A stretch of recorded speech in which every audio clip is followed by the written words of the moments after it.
So we'll start after 2-3 minutes. Let everyone come.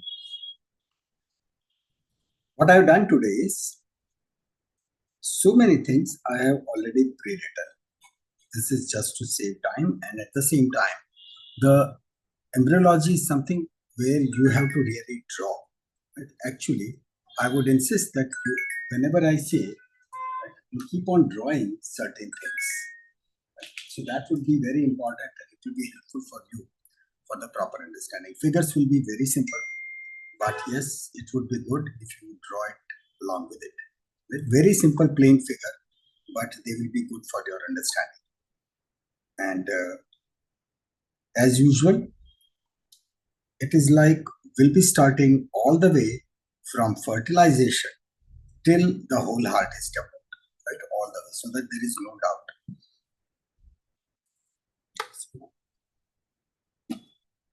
In a minute, we start.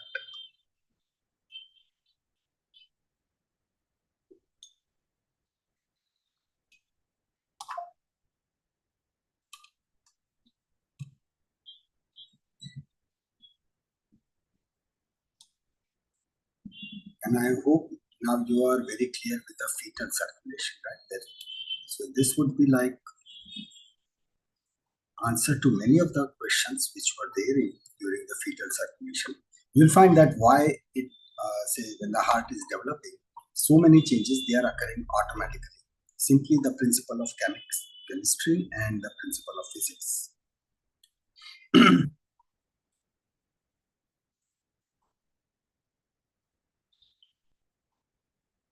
Yeah, today's topic is such in which there would be lots of visualization.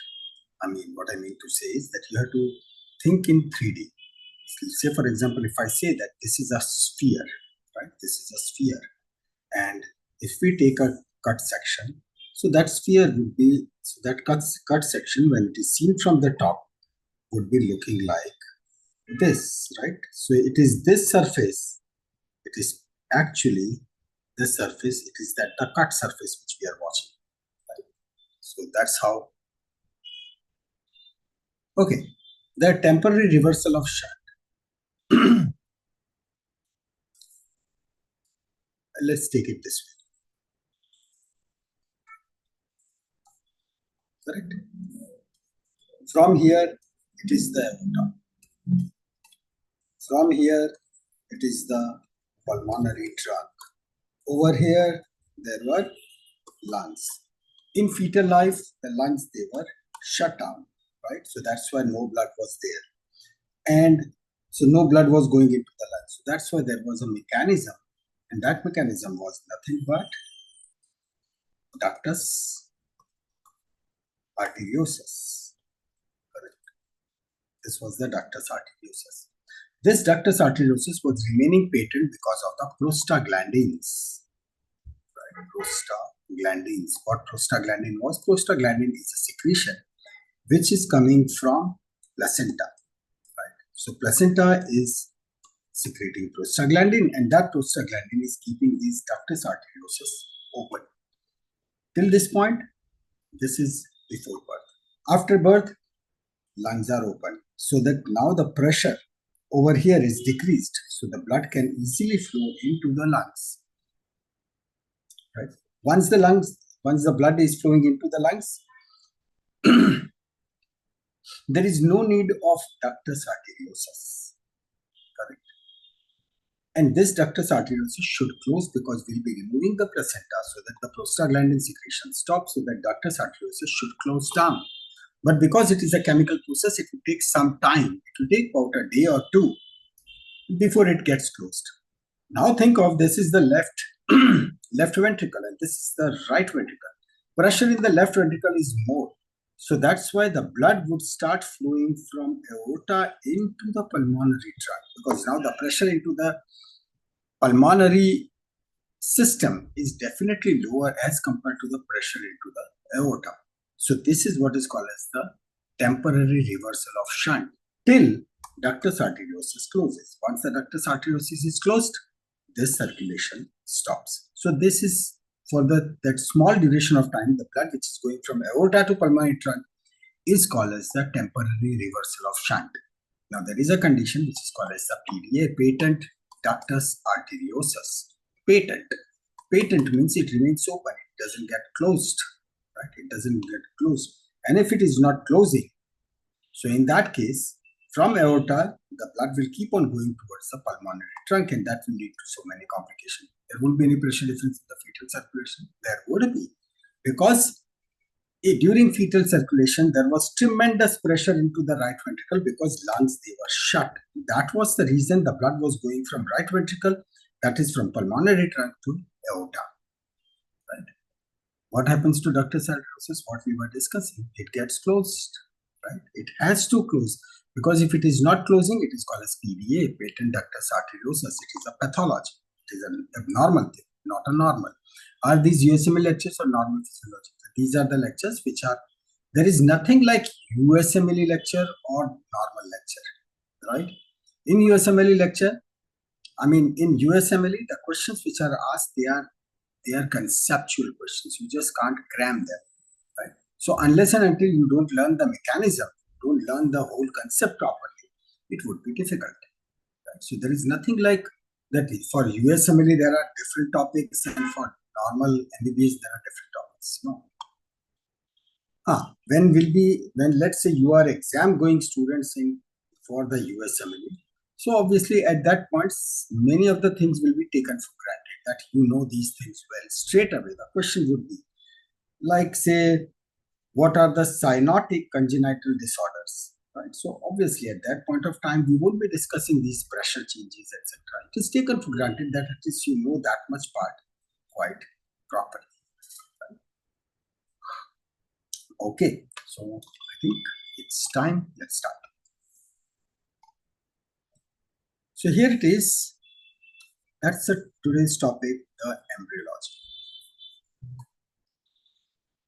Whenever you learn embryology, right, whosoever is taking the lecture, understand it, but the point is you should be knowing right from the beginning till end. The entire process, whether that thing is taken in lecture or not, but it should be clear in your mind. This is the reason that almost over today's half of the session, that would be reaching to the point that is from where the heart actually starts forming, along with the timeline. Right? So that would be our concept. Let's start quickly. So here it is, some basics. For baby, everything is nutrition. Right? So in first week, before implantation means, we'll just see that when the ovum and the sperm meets, they fertilize, and then the process starts, but nutrition is needed, right? I said all these first semester syllabus, etc., it varies from university to university. Right? So all these questions, because how am I supposed to know that what exactly is the syllabus in your university? Because it changes. Right? But things which you are learning right now, that is definitely there. True. So coming back to this, now all the questions which will not be related to our today's subject will be taken at the end, okay, so that we don't break the flow. For embryology, it is very crucial. Okay, so here is the nutrition. So in first week, that is first week of fertilization, right? Fertilization has started, and at this time, so it is a microscopic level. So before implantation means once it is fertilized, so then it travels all the way into the uterus, and then it gets embedded. That is what is called as the implantation. Because in case of, say this is the uterus, right? Here are the fallopian tubes, right? Fallopian tubes. And here is the ovary. So from ovary, that mature ovum that is released, it starts traveling, and then from here, those millions and millions of sperms, right, they are released, and one of the strongest, healthiest sperm that fertilizes. Once this is fertilized, it would start traveling, it will come into the uterus, and into the uterine wall, it would be implanted, and this is where the baby would start growing bigger and bigger and bigger and bigger. Right? So this is what is called as the implantation. Many of the medicines, right, in order to prevent the pregnancy. So what they really do is they prevent this implantation, so that even if there is, so that in order to prevent that unwanted pregnancy. So here it is. Over here, the first week before implantation, the nutrition is provided simply by the diffusion, and you know diffusion, right? Because the cell is over here and surrounding it there is fluid, right? And the nutrition, it gets absorbed. Simple diffusion from uterine gland secretion is enough, right? Uterus is rich with glands, so that secretion is enough. Waste products, they are diffused out, right? So the way in the initial stage when we learned about that it is the game of water, right? Water going into the cell or going out of the cell. So that is the simple diffusion process. Even during implantation also, it is the diffusion which works fine. But after implantation, that is third week. Now the third week after implantation, this is the point when things would really require the more nutrition. So after implantation, the demand increases because now the size would increase. Not only that, you'll see that the organs will start developing. So that's why there is more need of nutrition. So need to have an in-home facility, that in-house facility. In-house facility means that particular baby should develop a system by which the blood should be circulating by itself, right? And it should not be dependent upon the surrounding fluid. So that is why there is necessity of a separate blood vascular system, which should be independent of the placenta, right? Not depending upon the placenta. Baby should be able to, and that is what is. So this is the name which I given, Project Loved Up, right? So God created that project Loved Up. That is the right Loved Up. That is the sound of the heart. So that is the project, and that project is launched. So let's go into more detail. We'll cover every doubt, right? So here it is, the first one. Blood would be needed, and blood would be needed. So that blood is created. Blood would be created by the mesodermal cells. What is mesodermal, right? Ectoderm, endoderm, right? And in between there is mesoderm, right? So ecto is out, right? Outside. Endo, that is inside, and it is the mesoderm, right? So it is the middle layer, and we'll see that how this middle layer is formed, right? But blood is formed by this mesodermal cells. Now these mesodermal cells will be forming so many things. So that's why, do remember, there is a process of what's called as the differentiation, right? Differentiation means it is this mesodermal cell which will be responsible for formation of organs. But yes, liver is definitely different than the stomach. Yes, that's what is called as the differentiation. That some of the cells, they will decide that yes, we want to become liver, and then they will be differentiating and there will be formation of the liver. Some of the cells, they will differentiate to make some other organs. So similarly, these are the mesodermal cells which are programmed to become hemangioblast. Hemangioblast means anything which is related to the blood, and blast means production. So they will be producing the blood. So this is the production of blood. Whenever this thing will come, they are called as the precursor. Precursor means, remember, raw material or the raw product. When we'll be learning, say, blood in more detail, you'll find that we'll be discussing about precursor of every cell. Precursor means from where the journey has started, right? That means they are the raw product, raw material, and from that the final product occur. So this is these hemangioblasts. So we can say that they are the common precursor, common raw product, right? So over here, later it would be the bone marrow, right? Later the bone marrow. So that is which is called as the definitive hematopoietic stem cells. So you will see that when person becomes adult, right? So there are there are the bone marrows, and from bone marrow, and so there is cortex, and in between there is medulla, right, for the bone.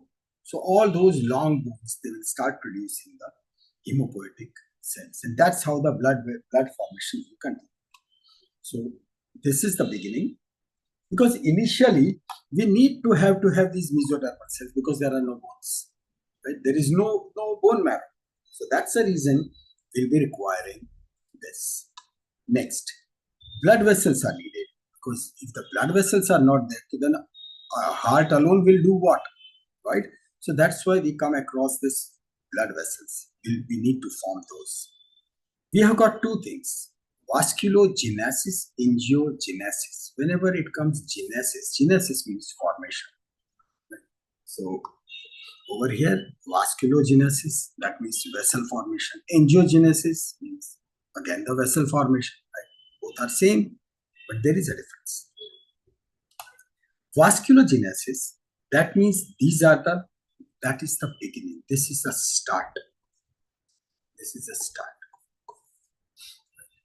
So mesenchymal cells, they see now they are becoming what? Angioblast, right? Over there, it was what? It was hemangioblast. So it was related to blood, right? Now over here, they are the angioblast.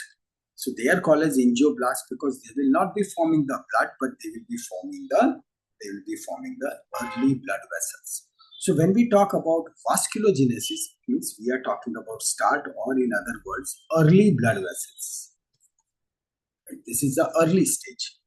So first, in angioblast, there would be formation of blood islands, right? Because simply the blood would be put, right? Blood would be put. And then there would be development of, right, so blood vessels.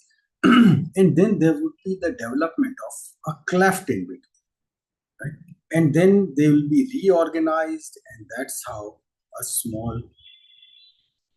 the cells which are surrounding, they will start aggregating, and a very basic, very simple structure like this will be developed.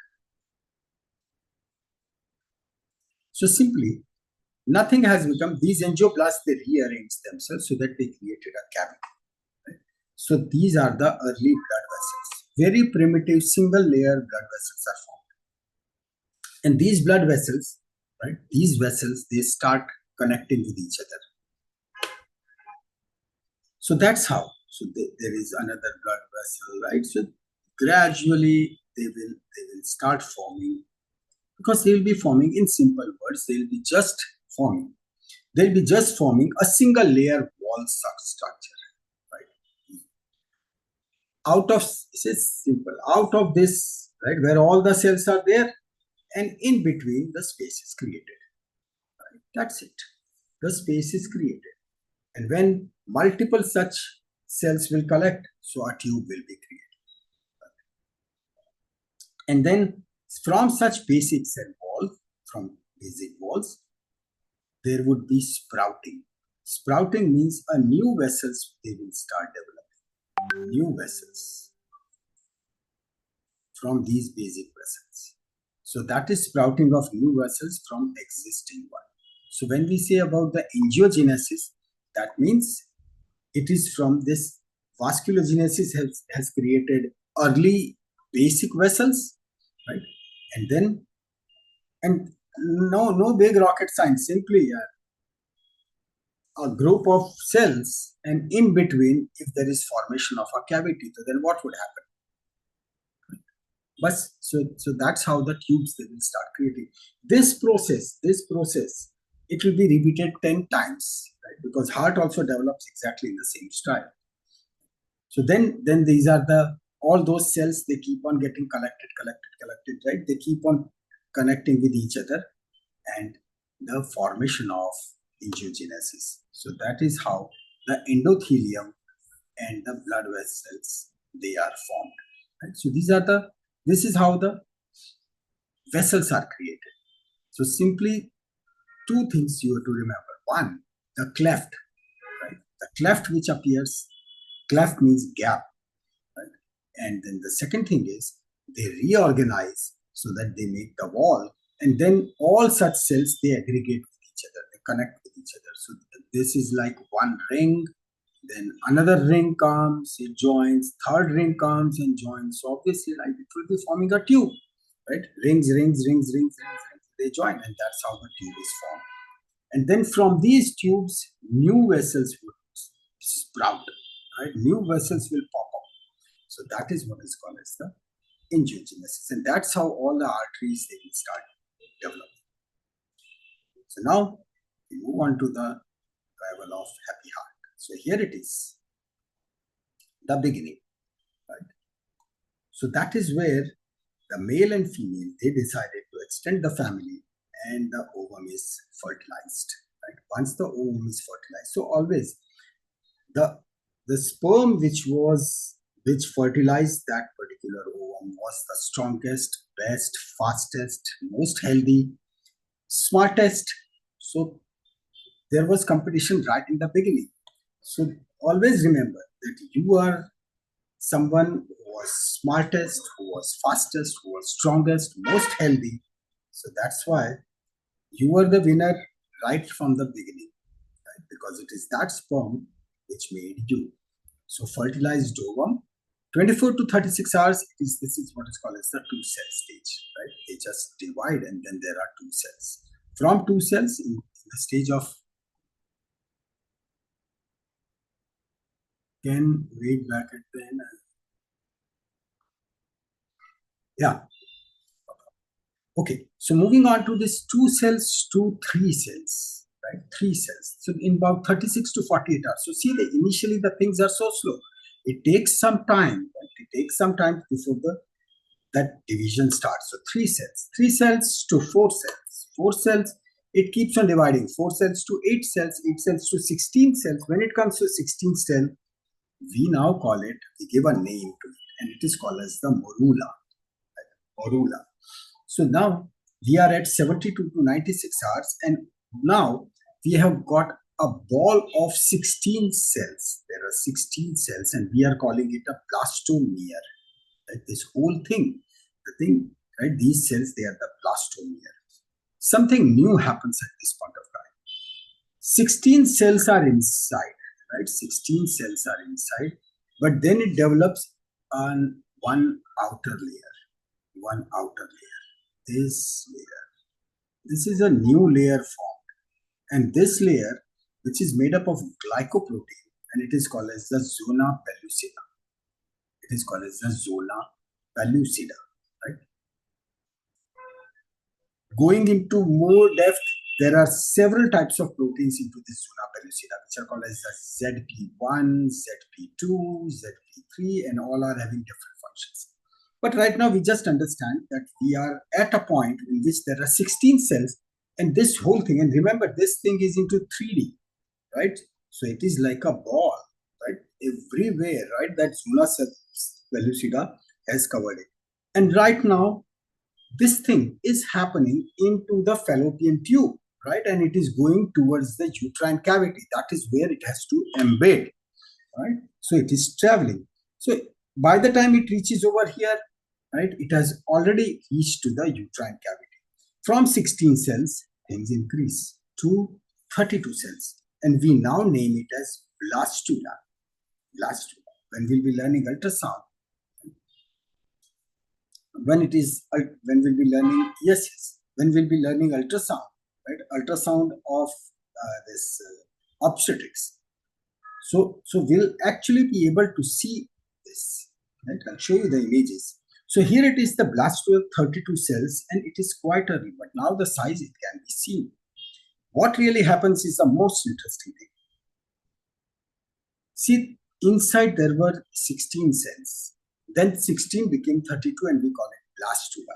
But then there is a formation of what is called as the blastocele. Wherever the word this comes, blastocele, that means there is formation of a cavity. A space is created over here. A space is created, right? How the space is created? All the cells were there, but all the cells, they migrate towards one end so that there is a formation of a space.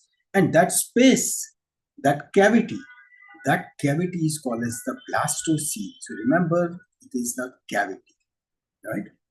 And Zona pellucida is present. Yes, it is present. Then what about all those cells? All the cells, they rearrange themselves. So now we'll be calling them blastoderm. Blastoderm, right? So simply the rearrangement of cells. So previously all those 32 cells, they were inside. Then they decide, okay, chalo, we need to create a cavity. They created a cavity. All the cells, they arranged on the outer aspect, right? Onto the peripheral aspect. Some of the cells, they went towards one specific pole, right? Over here, right? They went over there, right? Rest of the cells, they are onto the belt. Whenever it comes this seal or coelom or right coelomic, right? That is all cavity. That's why I said this cavity formation will come again and again because it entire body is made up of multiple cavities, right? So if this part is clear, that is the cavity formation, right? So you have understood almost 90% of the thing, right? Size increases, so they are not much compressed as such because it is like a ball. This will keep on increasing in size, right? So here it is now. The zona pellucida is present. On to the next one. This is the most important point to remember. This is what is called as the embryonic pole, because till this point of time, everything was in the form of a round sphere. What is up, what is down, what is anterior, posterior, nothing, right? But if you really want to form the body, then it is very clear that the mouth is to be formed on the anterior, right? Spine is to be formed on the back side. So we need to have one orientation. So now that orientation starts, right? So remember, we started our journey from 2 cells to 3 cells to 4 cell, 8 cell, 16 cell, morula, blastula, till blastula, nothing like anterior, posterior, positive, negative, upper, niche, kuch nahi, right? The coelom, cavity formed, and cells got collected on one side. Zona pellucida is still present till it gets embedded, right? Zona pellucida is like a protection, right? So it takes all the way this fertilized thing till the uterine cavity, and then when the uterine cavity takes it inside, then zona pellucida goes, right? It tells, okay, now my function is over. Its function is to safely transport it till that point. So here it is. Now that embryonic end, right? We'll call it embryonic end. And we'll now name these cells because these cells are different, right? They are different. So we'll call them inner cell mass. So what we have got the inner cell mass. Listen carefully. Inner cell mass, which is at the embryonic pole, makes sense. And then it is surrounded all the way by the layer. And this particular thing is now we'll be calling it a trophoblast because now there is no zona pellucida. Zona pellucida degenerates, decomposes, it goes away. So we have now got 3 components with us, and that's why we'll be calling this thing as a late blastula. Late blastula. This was the early blastula. In early blastula, there was zona pellucida, but now there is no zona pellucida. So that's why we have got now 3 components. One, the inner cell mass. Second, the cavity, that is the blastocyst or the cavity or the blastocele. It is all one and the same thing. And the cells which were surrounding will now onwards, from this point onwards, we'll be calling it the trophoblast, right? When we'll be learning the process of this embedding in more detail, syncytial trophoblast and cytotrophoblast, and how the blood vessels come, and right. So that right now we are not touching, not to make it complicated, but these are the 3 components. Because our main target for today is how the heart forms, from where it comes, right? How it goes inside, right? Because heart develops on the surface, right? Then it goes inside, and it is amazing. So we have got the trophoblast.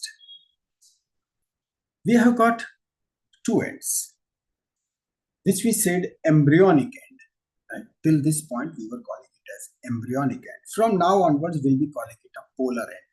Nothing, it's one and the same thing, right? But say near the embryonic pole, that means it is this. That is where the inner cell mass is. So whether we call it an embryonic pole or we call it a polar, all one and the same thing.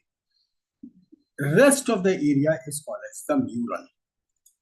But easy here, nothing complicated. Say these are the inner cell mass. Okay? So this much portion, this top portion, we'll call it polar. And rest is all neural, right?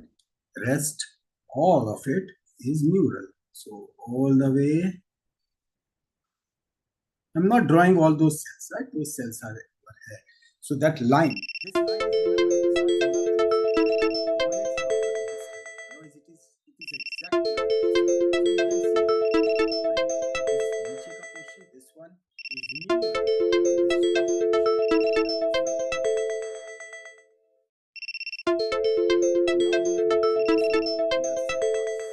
These inner cell mass. This part.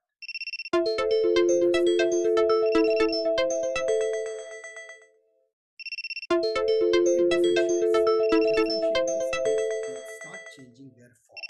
They start changing their type. Now in cell,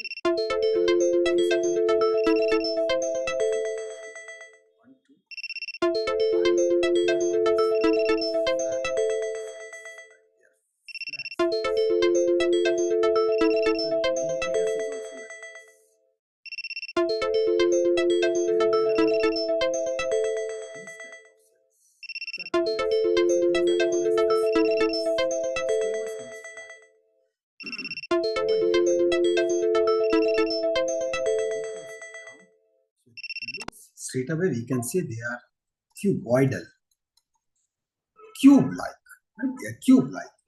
And when they are like this, so then we'll call them the columnar.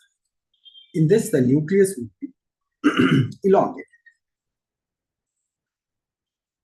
Making you a habit of nucleus, because when you will be doing the H&E stain, right? When you will be doing the stain, you don't see the cell, but you can see the nucleus. Nucleus is seen very clear. So if you develop a habit of, while watching the slide, if you develop a habit of figuring out the nucleus, instantly you will know whether it is a squamous one or it is a cuboidal or it is a columnar. Right? Though in histology, I'll be showing you all these things in super magnification. That is, on full screen, you'll be able to see those cells to that level, right? So that there is no confusion. But here it is, they differentiate. They differentiate means the same cell, inner cell mass they are seen, but some of the cells they'll become different, some of the cells they'll become different.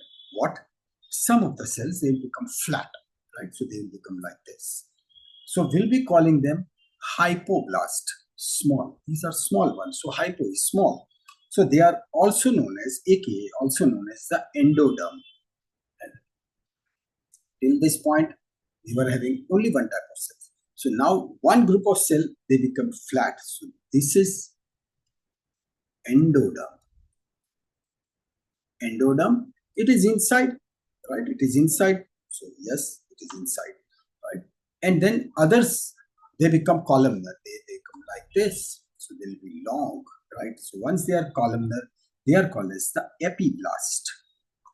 Right? These were the hypoblast. These were the epiblast. And they are also called as also known as ectoderm. So over here, right? Yes, there would be cell, there would be nucleus, right? There would be nucleus. So they are called as the ectoderm. So now we have got two layers. One is the ectoderm and second is the endoderm. And then this whole thing is covered by the trophoblast. And then there is a coelomic cavity over here. That is the cavity. Right? Simply, we just remember it like cavity. This much is there. And this is two layers, right? We have got the two layers. Let's move. The formation of amniotic cavity and the primary yolk sac. Many times this thing is pretty confusing, right? As such, very easy. You know, we said that the entire baby is into amniotic fluid, right? When we were discussing fetal circulation, we said that lungs, they are soaked into the amniotic fluid. This is the amniotic cavity. And there would be the presence of fluid into that. And this entire baby will be dipped into it. So how come this cavity, right? It is covering this entire body. 2 minutes, right? Within 2 minutes, you'll understand it. Right? So here it is, ectoderm, endoderm, clear. So what we have drawn over here is once again, right? I'm just drawing it slightly better, right? So this was what? And this was what, right? So we were having ectoderm and the endoderm. So this portion, these endoderms, right? These endoderms, they rearrange themselves. Got it? So from this position, they become like this. So when they rearrange, so there would be the formation of space over here, right? It is this space. So those, see, these are all the ectoderms, right? So that ectoderm is there, yes. That endoderm is there, yes. Now, don't worry about it. I'm just coming to this primary yolk. But if I tell you that don't watch this portion right now, right? So we have got ectoderm and endoderm, two layers, right? Okay. Then what happens? This ectoderm, right?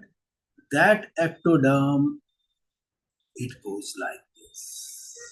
It goes like this, right? So previously there was a big cavity, right? Previously there was this entire cavity, but these ectoderms, they meet this, right? So that's how we got this. So this is ectoderm, this one is ectoderm, right? And they created one cavity. So now we have got three cavities. One, the amniotic cavity. Amniotic cavity was formed because the ectoderms, they went down. So there was a formation of that top cavity, right? Then these endoderms, right? These endoderms, right? These endoderms, they created one cavity, and that is what is called as the primary yolk sac, right? Primary yolk sac. It would go away later, right? It is important for the nutrition, and it is very important because at one point when we'll be studying neuro in detail, so there is one very superb thing, and that is how the amniotic cavity and the primary yolk sac, they will be interconnected for some small duration, right, during the notochordal process, and that is what will lead to spina bifida and so many this CNS abnormalities, right? But right now, this, if you understand, it is superb, right? The primary yolk sac is formed, and then, so this is all inside, correct? This is all inside. But then there is a cavity which is outside. So that cavity is called as the extra embryonic, because this is our embryo. The real development is over here. Real development is over here. Anything which is outside, it is called as the extra embryonic. So you have got the extra embryonic. But by whom? By this mesoderm. So these were the cells, right? These were the cells. So here it is. Now I'll just add something to it. These were the cells, right? But these are the mesoderms which are outside. So here it looks like a cavity, but it is filled with cells. But actually the fluid is present in the amniotic cavity and the primary yolk sac. And the space which is out, it is the mesodermal cells. So those mesodermal cells, right? So we have got this trophoblast. Then there were ectoderm. Ectoderm got pressed, so it led to formation of amniotic cavity above, right? Then the endoderm. Endoderm, they formed one cavity, and that formed the primary yolk sac. And surrounding it, they are bubbling with those mesoderms. But these mesoderms, they are outside the embryo, because embryo is what? Embryo is our ectoderm and endoderm. Bas. Those are the special cells, right, which were formed. Rest of the structure is to save them, right? They will not be taking part into the organ formation. They will all go away. But the real organ formation, that will be occurring over here only. That is our main embryo, correct? Let's move further. So here it is. things which are known to us. First, we start with that, right? Because this is the only figure which you have to understand beyond any doubt. It will come. It will come. Don't worry, right? What they will do, just follow it. So here it is, amniotic cavity. No, even before that, you know this part. You know, take another color. You know this part. This one, this one, this one, this one. Right? These are all columnar cells. Correct? They are ectoderm. So that is known to you. Then below it, right? All of them, they were all endoderms. Yes, you know that also. And the combination of ectoderm and endoderm, that particular putty, that particular layer is what is called as the embryonic disc. So that is done. That part is done. Right? Trophoblast, that we know very well because it is nothing but the outer covering. Zona pellucida is gone because now that it has embedded into the wall of uterus. Okay, so trophoblast, you know that. You also know this primary yolk sac. Now we are writing it secondary yolk sac, right? If you draw right now, don't draw. It's okay. Just understand. In case of any doubt, let me know. Zona pellucida. Yes, I said zona pellucida will disappear. Trophoblast will disappear at a later stage. Right now, so it is there now. Okay. So, yeah. Secondary yolk sac. What is primary? What is secondary? Just don't worry. Yolk sac is there, right? Why it is secondary? Right? I'll let you know. Embryonic disc is the combination of ectoderm and endoderm, right? It is this. It is this. Those two layers. Yeah, those two layers. See this, right? This one, right? This one, this one. Correct? So that is, in fact, we are interested in only that much area because from there only things will start. Right? But I'm explaining the rest of the coelomic cavities so that you will understand that when the folding would occur, so miraculously the heart would go inside. Right? Okay. So here it is. The yolk sac we know, amniotic cavity we know, embryonic disc we know, and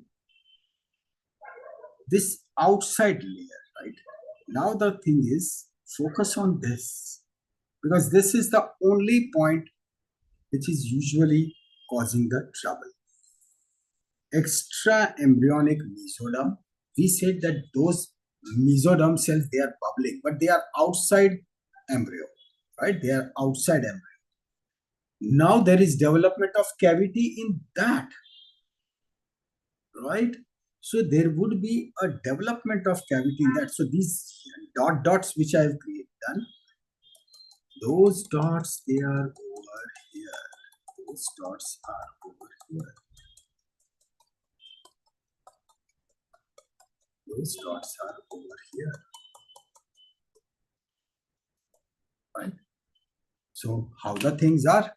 Amniotic cavity, right, on the top. Then the next layer, that one would be the ectoderm. Then the endoderm. Endoderm has created the yolk sac, right? So primary, secondary, just don't worry, right? Yolk sac. And outside it, there were so many mesodermal cells. But those mesodermal cells, they were outside the embryo, so we call them extra embryonic mesoderm. In that, a new cavity has appeared. A new cavity has appeared. And that new cavity, because it is developing outside the embryo, so we will be calling it extra embryonic and cavity. So we call it coelom. So it is this cavity, right? It is this cavity which has been developed. And how did this thing develop? Because those mesoderms, those extra embryonic mesoderms, they disintegrated. Right? Some of the cells, they died. disintegrated, and that's how the cavity has formed. Now, this particular cavity is the answer to so many questions, and that is, now because the cavity will become bigger, so thus there will be one layer of cell which will be inside the cavity, one layer of cell which will be outside. So here is this layer, right? This layer, that would be the inside the cavity, and this layer, that is outside the cavity, right?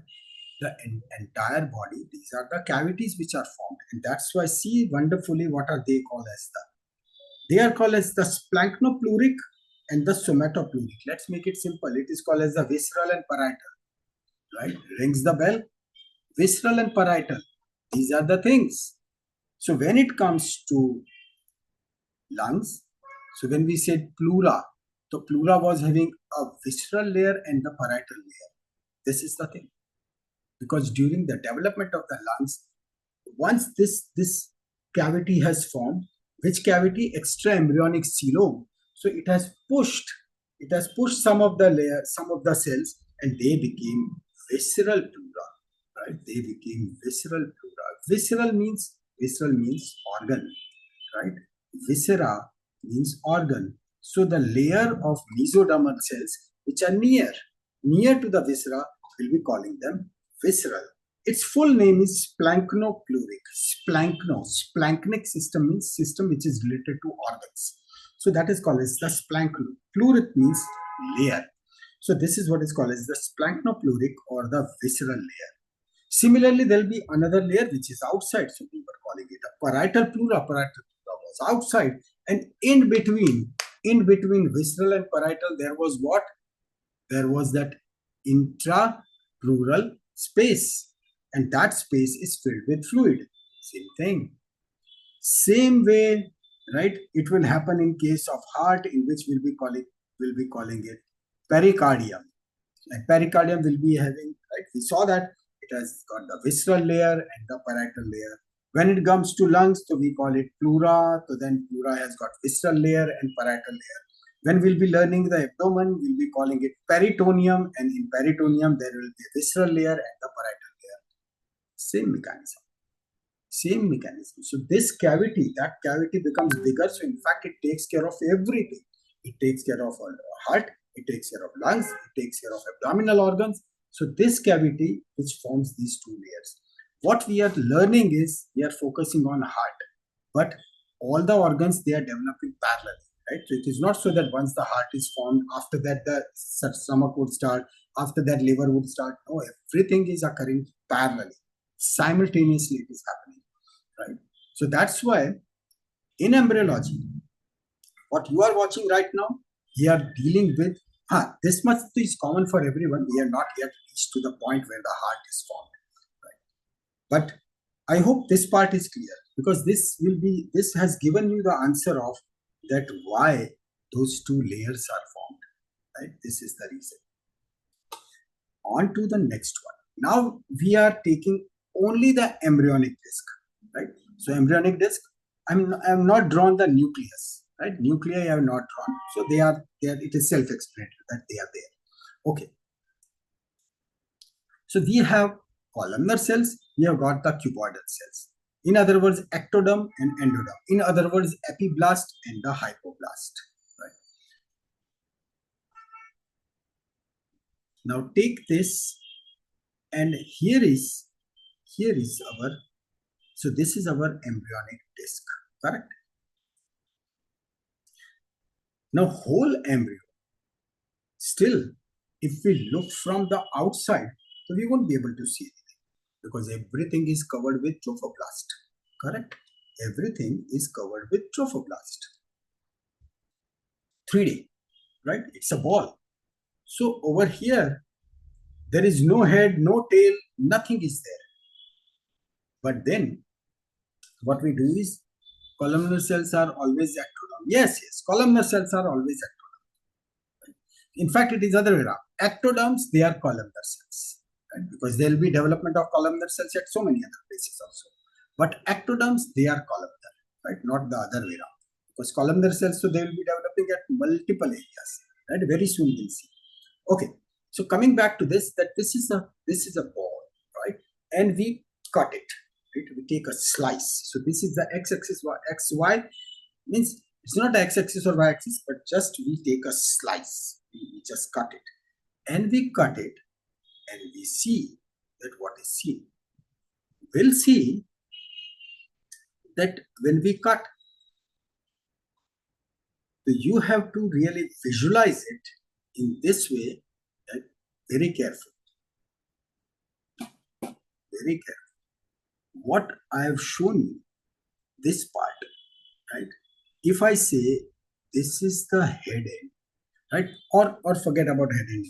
This is ecto, this is endo, correct? A disc is formed.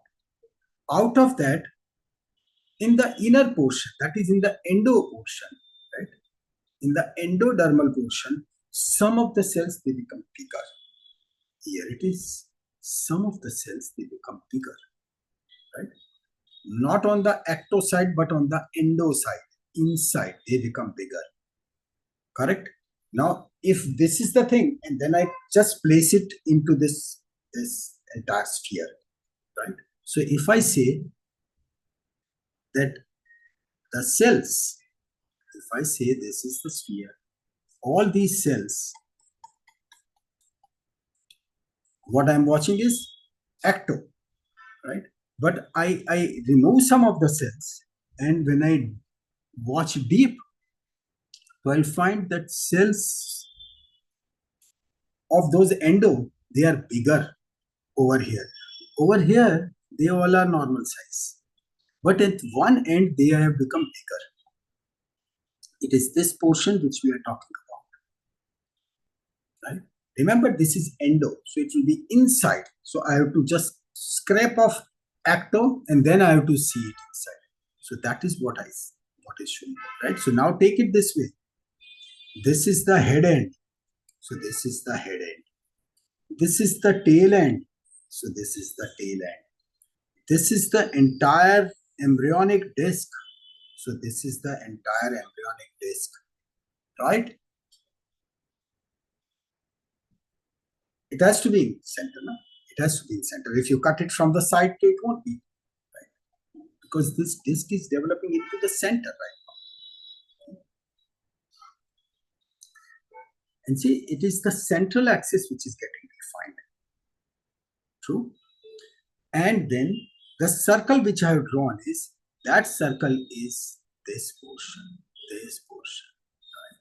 It is this circle, means it is this portion, and we are giving a name to it, and that is called as the procaudal plate. Procaudal plate. And this procaudal plate is, that is where those cuboidal, they have become columnar. That is the reason when I told you that we cannot say that columnar cells are ectoderm. No, columnar cells are not ectoderm. Ectoderm cells are columnar because there are other cells also which can become columnar, right? Over here, some of the endodermal cells, they became columnar. Now we are calling it as a procaudal plate, and it is the procaudal plate which is telling us that which one is the head end, right? And with respect to this head end, the spine, vine, everything will start developing. So the real journey starts from this point onwards. So far clear? Because we won't be able to come back to this point again, right? Because otherwise it will be impossible to complete the topic. So far clear, right? It's not that complicated, right? Great. So next, because now things are extremely dynamic, and you have to really keep visualizing that in which plane are we talking about. Okay, so here it is. We know now what is head end and what is the tail end. Right? Who was responsible? Procaudal plate is responsible. Procaudal plate. Procaudal plate is what? Procaudal plate is that those endodermal cells, inside cells, which are normally cuboidal, they have become columnar. Only some of portions, so they are indicating the head end. Right? What about the tail end? Now at the tail end, interestingly, see those cells, right? These cells. And they are which? They are ectodermal cells. Those ectodermal cells, they start proliferating at the tail end. So over here, right, this is the tail end, and that is what is called as the primitive streak. So here is the primitive streak and here is the primitive streak. Correct? So how nicely the things are. Two layers, right? On the lower portion, it indicated the head end, and on this above one, this part, right, that became the tail end. So ectoderm on the developing on the tail end is what is called as the primitive streak, and the procaudal plate, which is indicating function of procaudal plate, only indication of the head end, right? So that became columnar, and it said, okay, now I'll be acting as a reference that this one will be the head end, right? It is developing. Remember, this is a sphere in which it's happening, and in sphere there is in the midline, there is embryonic disc, and these things are happening, right? Clear? Now we take another angle. Which angle are we talking about? The entire sphere, right? Now the entire sphere is how entire sphere is made up of this outer one. It is the ectoderm. Inside there is endoderm, right? And then, so thus two layers are formed, and we saw the procaudal plate and we saw the primitive streak. Now from the primitive streak, right, till now there are two layers.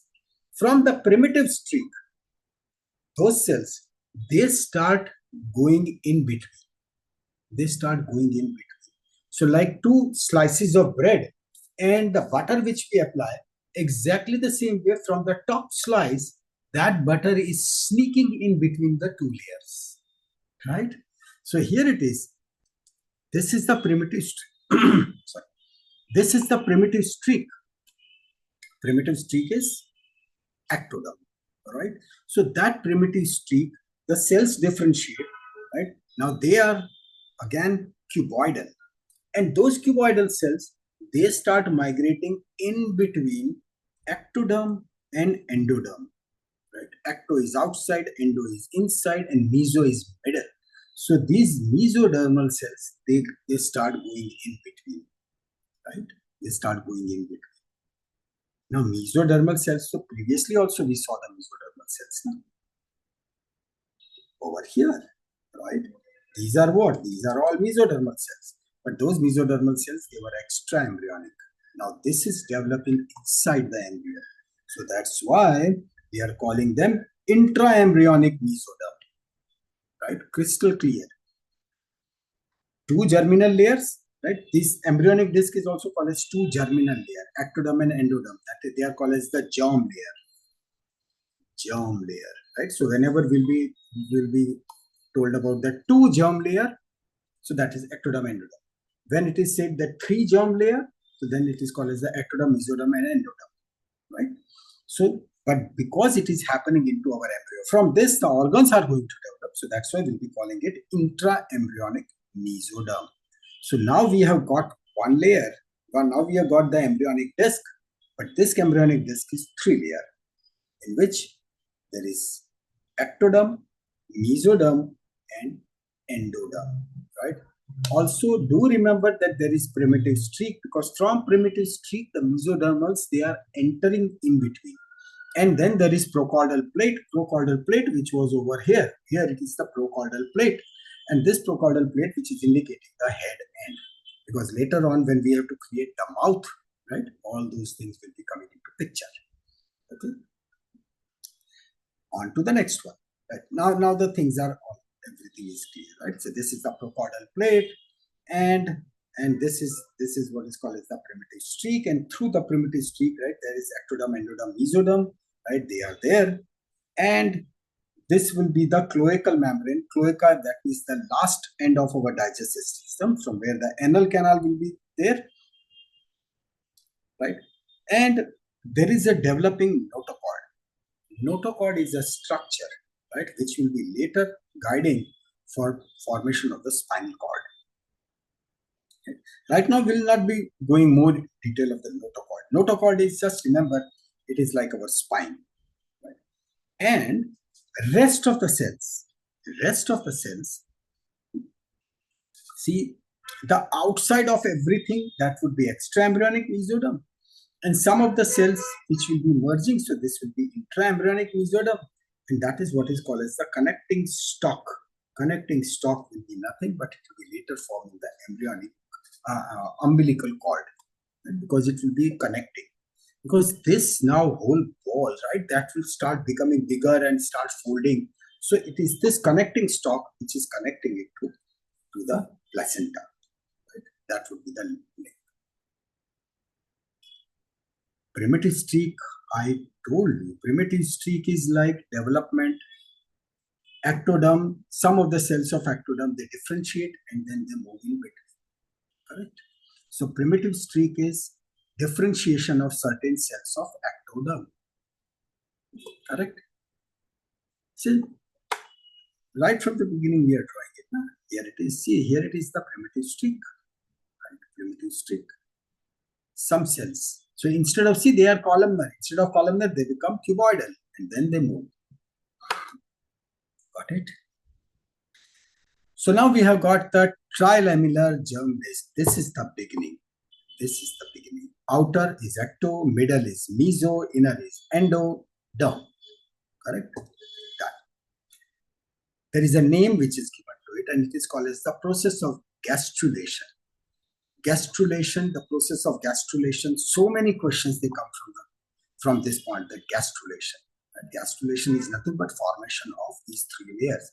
And indirectly, you have learned all the questions which are pertaining to primitive streak. What primitive streak forms? Primitive streak forms mesoderm. Which type of mesoderm?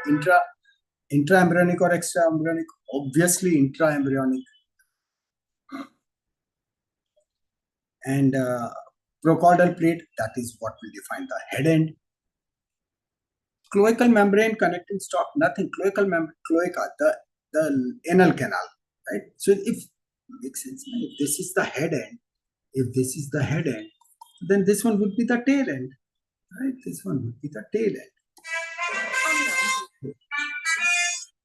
So that one would be the tail end, correct? And it is, and as we'll see, right? Don't worry about this connecting stalk, right? That is, just remember, it will become the umbilical cord.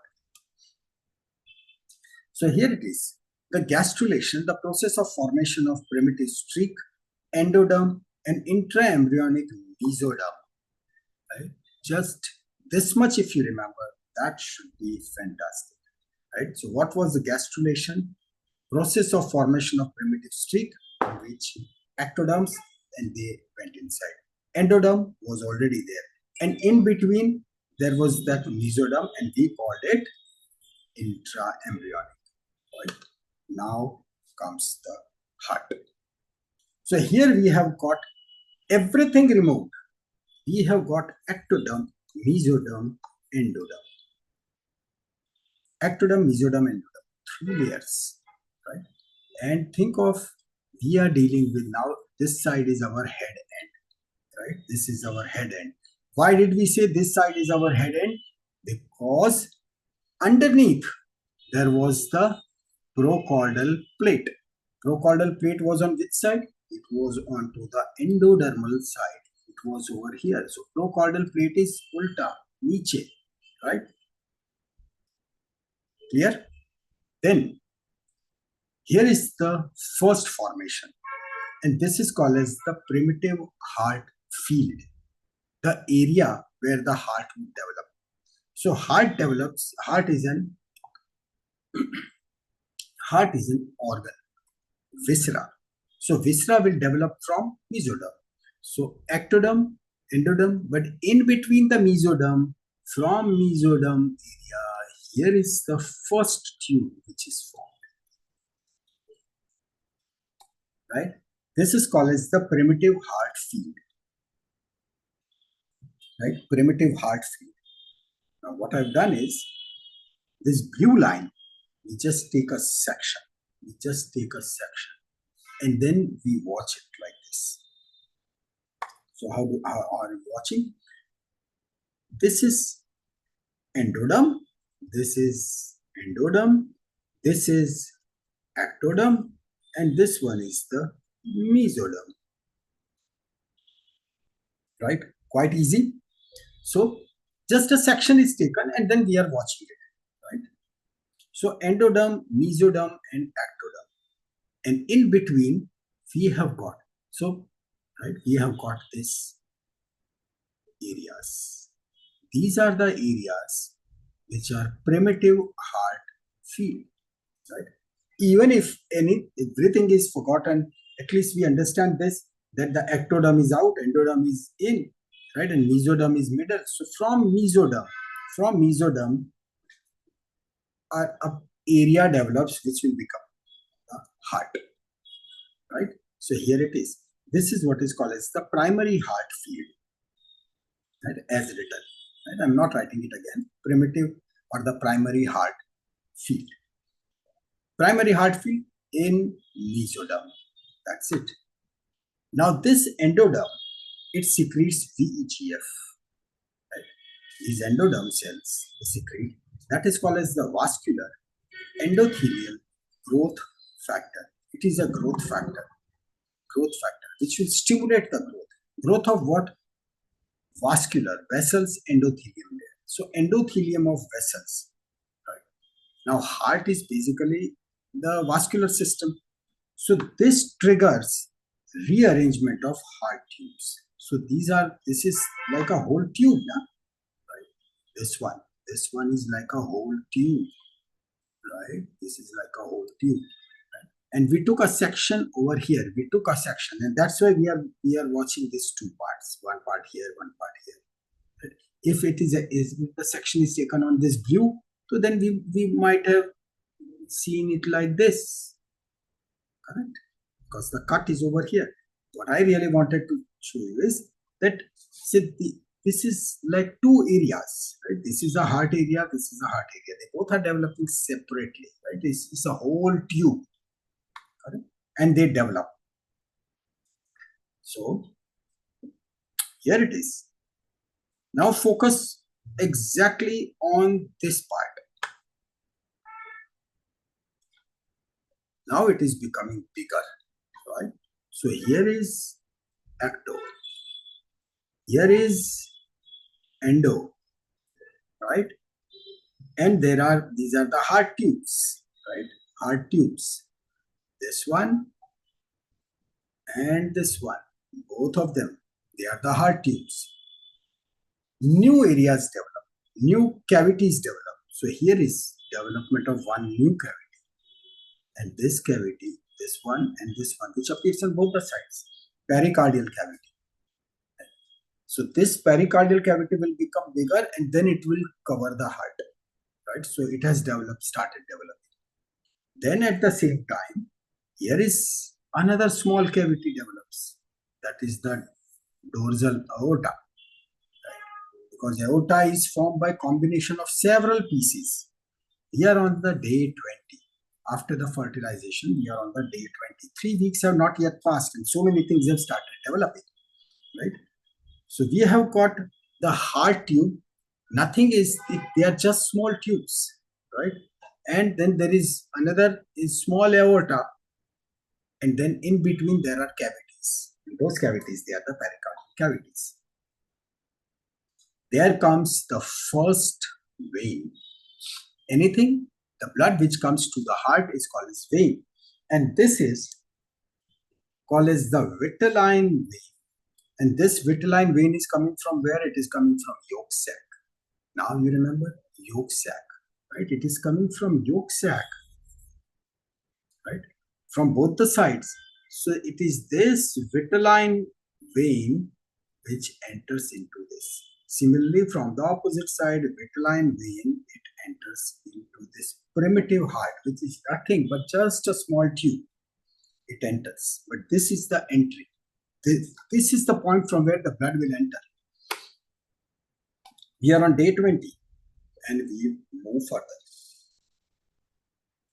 This is what is called as the lateral folding. It is called as the lateral folding. So it is this which begins now. Now what is lateral folding?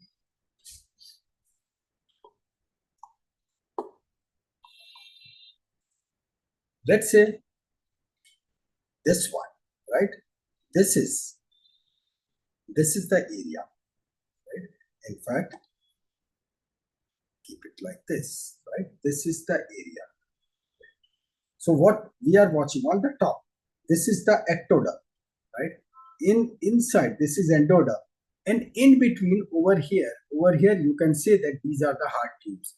Now this tube starts folding, right? It folds like this.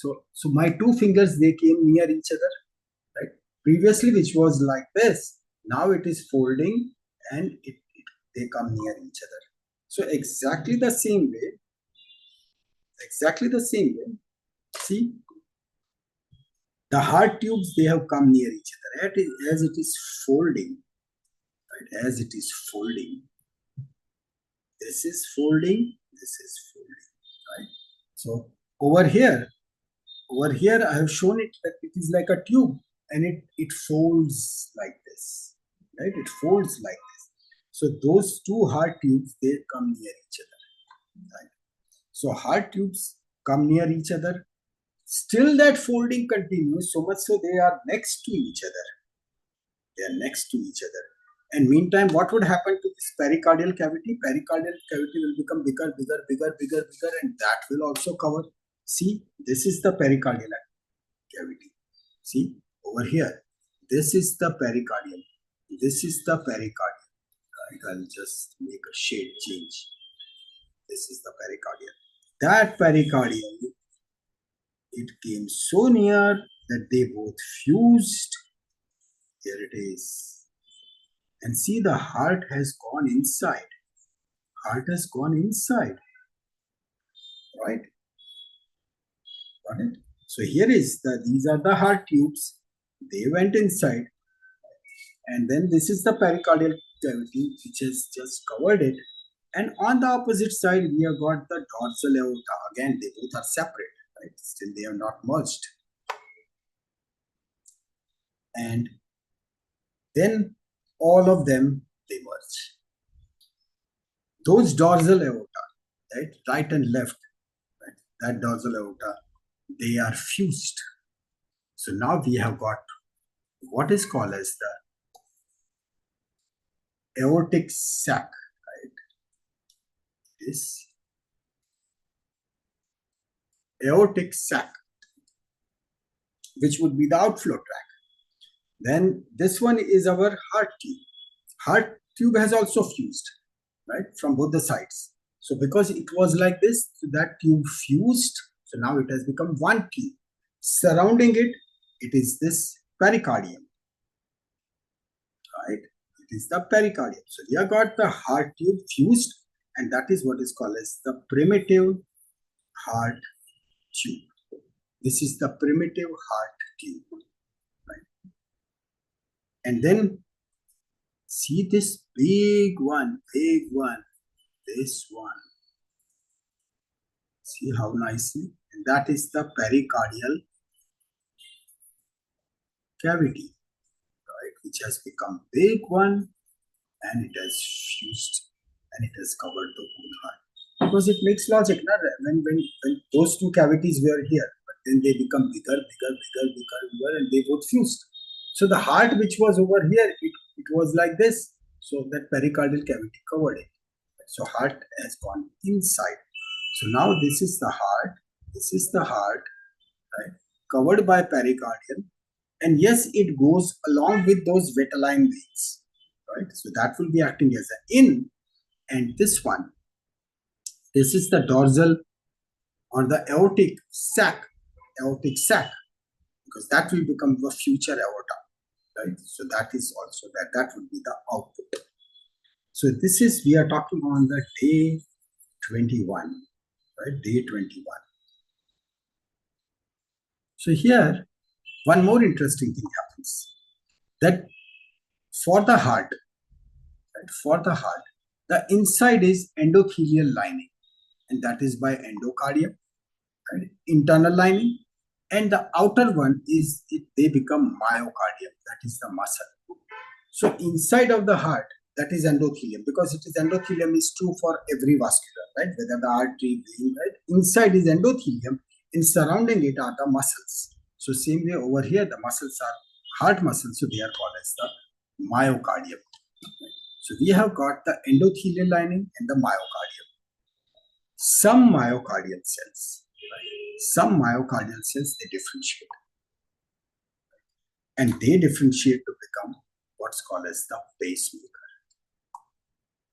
And these pacemaker, the rhythmic electrical discharge, you know that, right? So initially they are not very regular because they are just developing. So they randomly they fire, but then as they develop, then they start firing very rhythmically. And meantime, right and left vitelline veins, they fuse and that forms a new structure and it is called as the sinus venosus. Sinus venosus. So that would be the inflow tract. So what's the situation right now? The situation right now is that we have got the primary heart tube for which the input is sinus venosus, which was formed by the combination of those vitelline veins which were coming, that's what I'm telling you. And don't write in capitals. Capitals is like shouting, right? Never write in capitals. This is like an internet etiquette. So sinus venosus is formed by those vitelline veins which were coming from yolk sac, correct? I just missed to tell you that what is the difference between primary and secondary yolk sac? Nothing, but primary and secondary yolk sac is only this much, which was already there. Secondary yolk sac means when there is development of extra embryonic coelom. So now we start calling yolk sac as the secondary yolk sac. When the yolk sac is alone, so we call it primary. When this new cavity is developed, so now we have got three cavities: amniotic cavity, we have got the secondary yolk sac, and we have got the yolk sac, and then we have got the extra embryonic coelom. So we start calling this yolk sac as a secondary yolk sac, right? So this was like, what is secondary yolk sac? Secondary yolk sac is when there is presence of extra embryonic coelom, right? Such questions they do come. But after today's session, right? Because we have not yet touched even 50% of it. So, but once you understand this whole file, right, the congenital heart disease will become a piece of cake. That is okay. So onto the, where were we?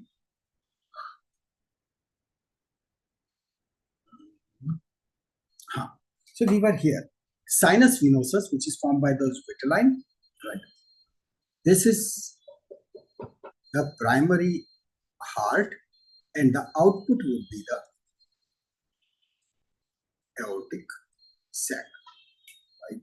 So sinus venosus, logic tells me sinus venosus, input is supravena cava, infravena cava. They will be developing from it. True.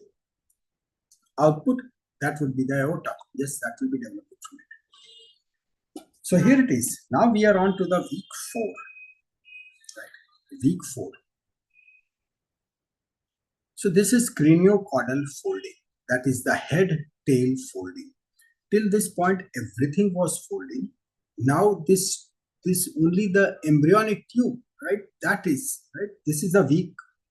Over here, we have got the head and we have got the tail, right? So this places, when this whole tube is folding, so this places heart in thorax, blood starts getting pumped, right? Now at this point, at week 4, heart is not strong, right? It is very weak, but if you really do the ultrasound, you'll find that it starts beating. You'll be able to see that beat, right? It is fluttering, right? It is moving at a very high pace, but it beats. So this is the first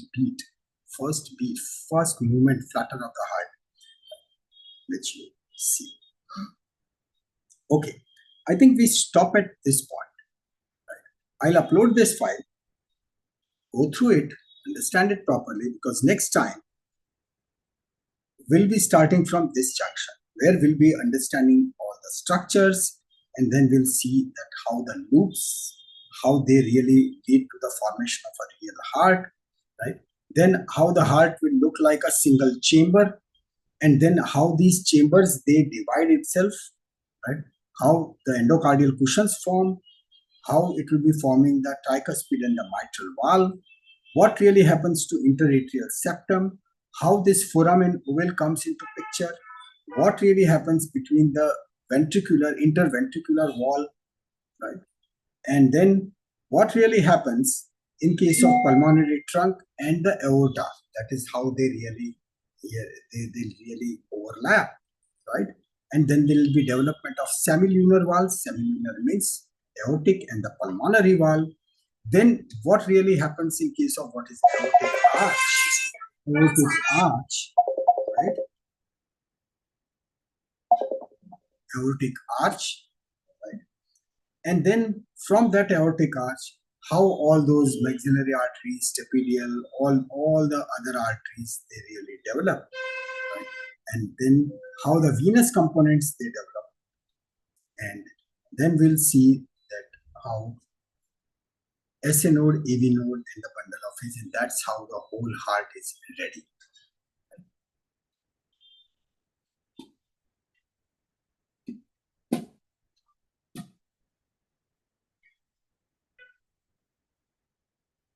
Chirag, this is like, if you don't have this email address, and just note it. I'll send you the link, and that is the link where all the files are placed. Right. Till now, we have completed general physiology, respiratory system, along with clinicals, and the cardiology.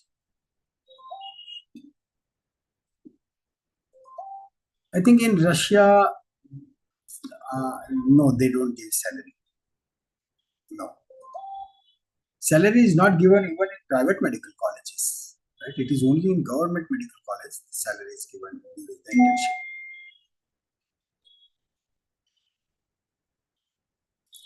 All right. So I'll upload this file, go through it. Next time we'll be completing this entire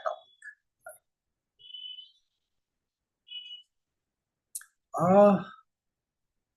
Regarding books, say it is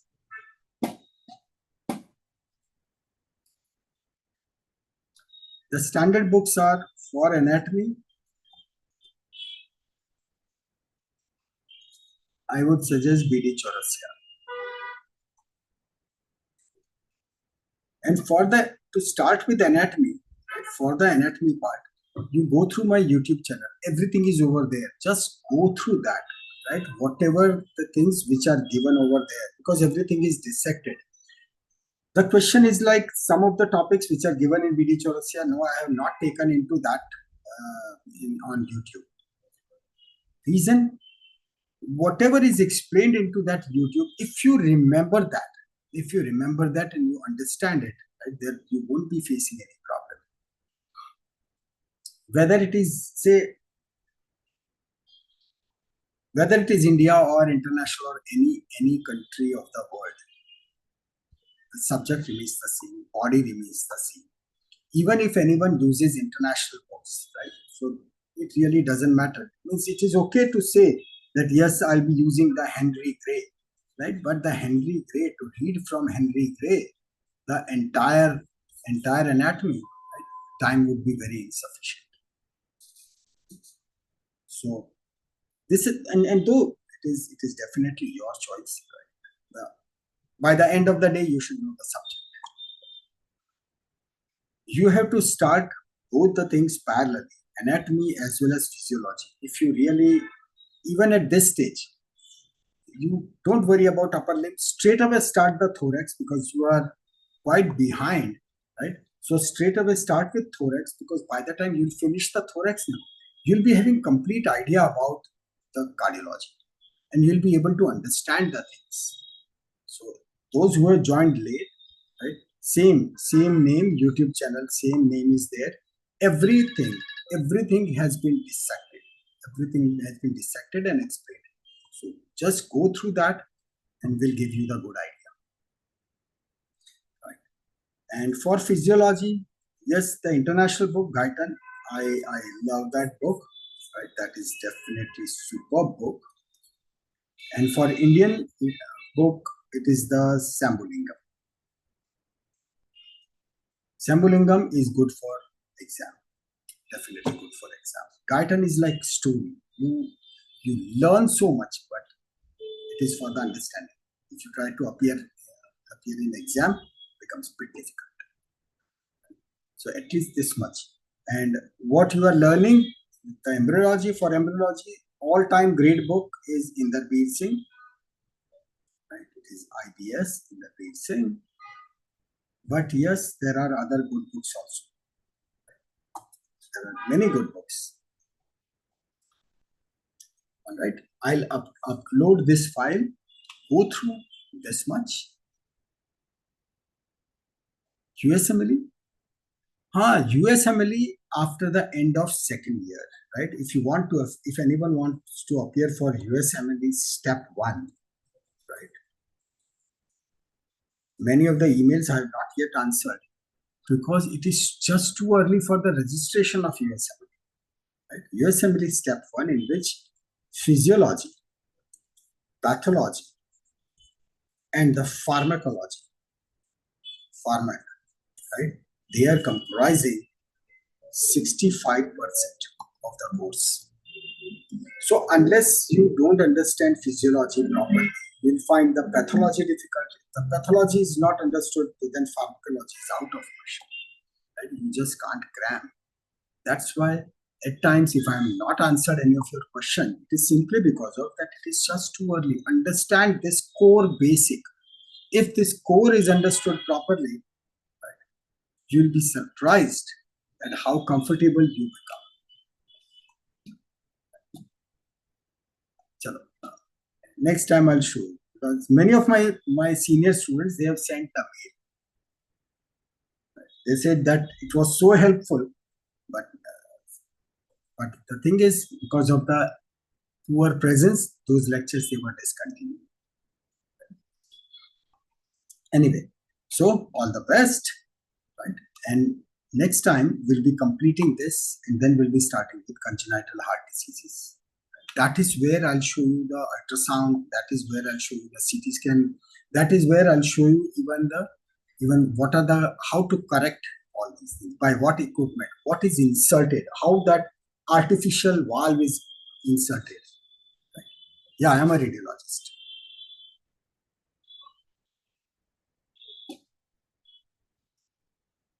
I did my MBBS, DMRE, MD radiology, and then super specialization in MRI. And then I went into the field of IT, and I was with Steve Jobs. I acquired 23 international degrees in IT, and currently I'm supporting our cybersecurity division of India.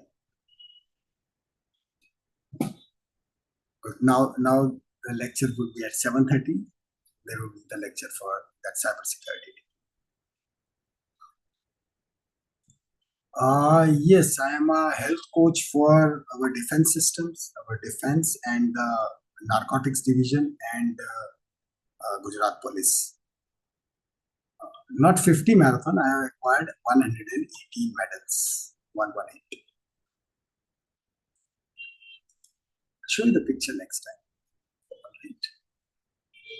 Yeah, next month, exactly same. Today is 24th now. Next month on 24th November, right, we are running full marathon, 42 kilometers.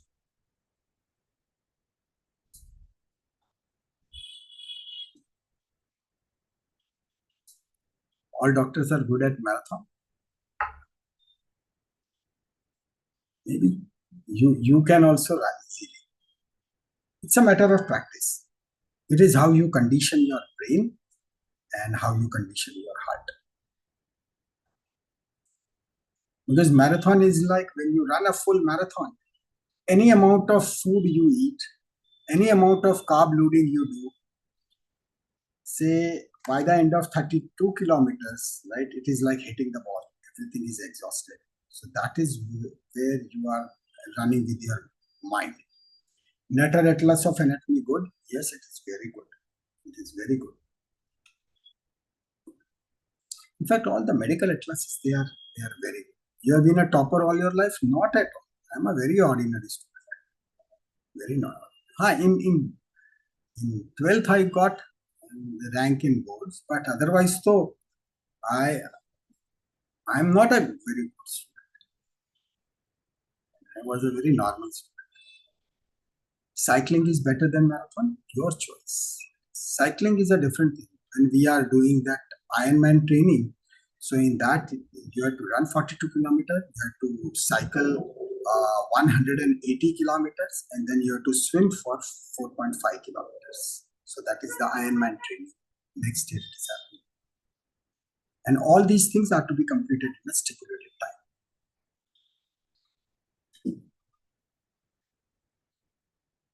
All right. So thank you so much.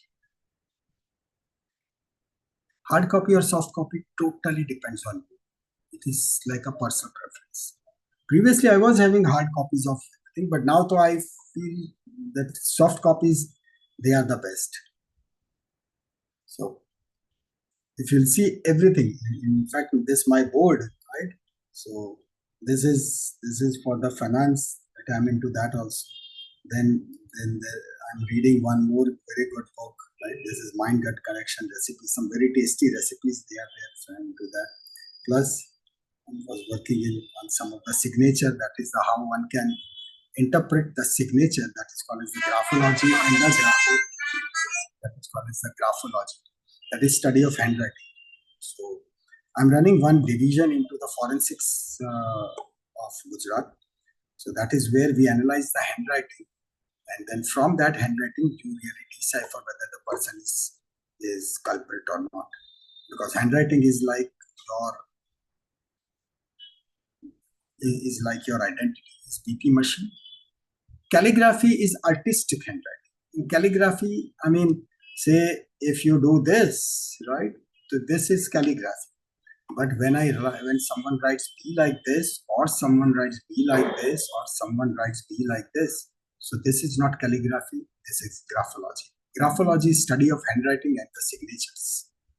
And then there is one advanced thing that is called as the graphotherapeutics.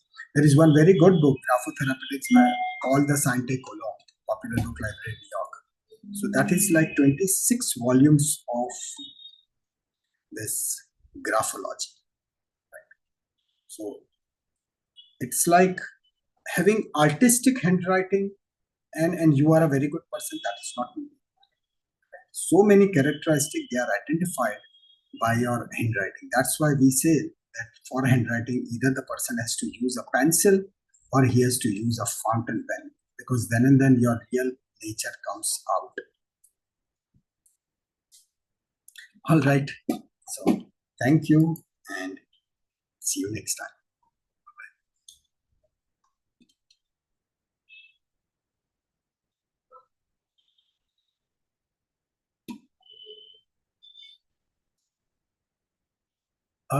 You can message me right now, because the message which you will send, only I'll be able to read.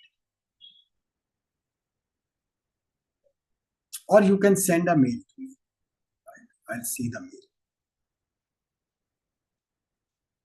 All right. Thank you so much.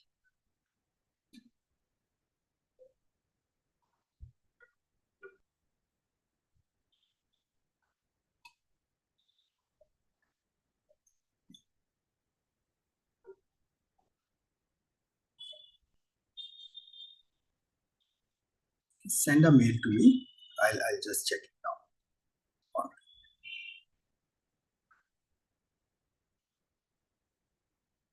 See, that's what I say. No? Start with, go to my YouTube channel. Start with anatomy thorax. Start with that thorax. Bas. Start with that, and you'll be able to catch up very soon. But yes, because you have missed quite a lot, so you have to give the time initially. I mean, you have to really give good time, because now things will move bit fast. For physiology, I'm trying to make it in such a way that even for those who have missed, because you are not the only one, there are many other friends, those who have joined late. So I'm trying to make it in such a way that everyone should be able to understand. So in case if there are some points, so I go into depth of those points while I try to explain it.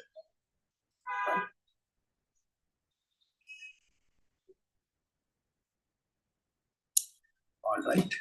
So take care and we meet soon.